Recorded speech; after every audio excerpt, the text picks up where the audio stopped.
Hey there, today we're going to talk about reamping. Reamping is taking a clean signal, a DI, of an instrument and sending it back into the real world so you can capture it through an amp or whatever it is you want to send it through. So why you want to do this is so you can have all the options later instead of having to decide now on the best tone. Say you didn't have access to great amps or great microphones or whatever, or you're just in your home recording.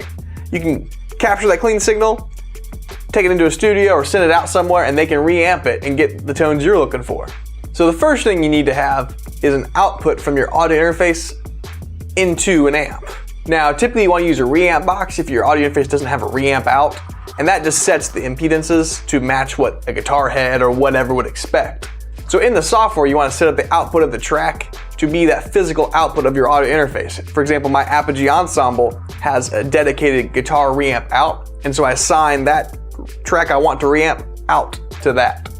And out of that, I have a guitar cable running into a head. You can run into a pedal first like I am. I have like a Tube Screamer clone going into my 5150, and out of the 5150 goes into a cab, which in turn has a microphone on it, and that is plugged back into a preamp, and it all comes back into the audio interface. So out of the audio interface into guitar head, out of cabinet into microphone, out of microphone back into preamp and interface and record. So I use Pro Tools mostly, and so I'm going to show you my setup, but it'll apply to whatever DAW you use. So right away I set a little 1000 hertz sine wave at the beginning of each track, so I have something to line up to, like a cue, to kind of line things up so the phase is correct if I ever blend mics or whatever. Everything's just in time. So I do that on all the tracks right about where they start, and then I take all of them and line them all up so they're all on one track so I can play it and kind of lean back and just let the magic happen. And if anything messes up, I can pick up from there again. So here's what a DI sounds like of a guitar. You'll hear it's kind of boring and bland and clean.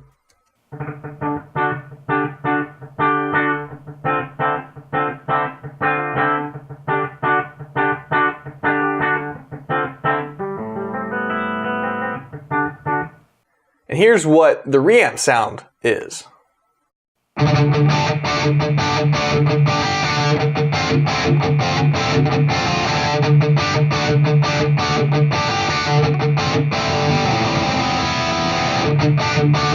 Much closer to what we're looking for. So my guitar one track, which has all of the tracks, I have sent to my Apogee Guitar 1, which is the reamp out of my ensemble, and I have a new track set up with my preamp input, and I'll hit record, and I can either start recording, or if I hit I can actually monitor what's going on, and I can hear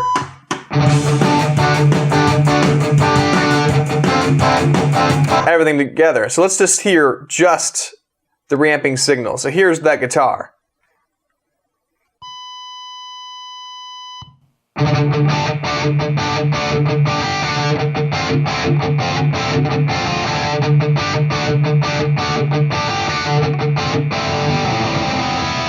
So from here I would start making adjustments on the head or pedals or whatever, move the microphone, change cabs to capture the exact tone I'm looking for, and once I found it, I'll record it all in and then record the next guitar and in the solos, get all those tones right, and just set it and forget it and let it go and record everything. So here is the solo tone. And once again, I have that little 1000 hertz sine wave there to kind of cue it up and know right where to line things up at.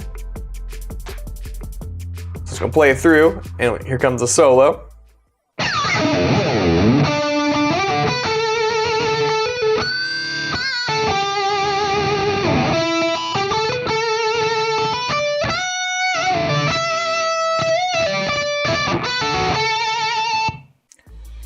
So after I would reamp everything, I'd line it all up using the little cues I made and kind of demo it and see if, to ensure that the tones I captured are the right ones. I can kind of hear it in context, and that's really helpful. So if you ever are getting tracks from somebody to ramp with, ask them for like a submix or like a kind of rough demo of everything else but the guitars or bass or whatever it is you're reamping for them.